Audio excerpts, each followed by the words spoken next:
Have you ever wondered how computers understand and process human languages? It all starts with lexical analysis. Lexical analysis is the process of breaking down a sequence of characters or words into smaller units called tokens.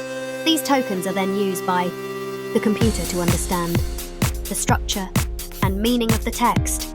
During lexical analysis, the input text is scanned and analyzed by a program called Alexa.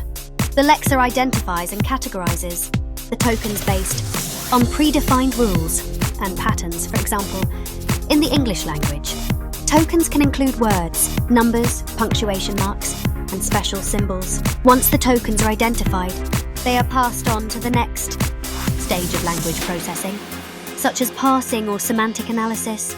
This helps the computer to understand the grammar, syntax, and semantics of the input text, allowing it to perform various language-related tasks, such as translation, information retrieval, or natural language processing.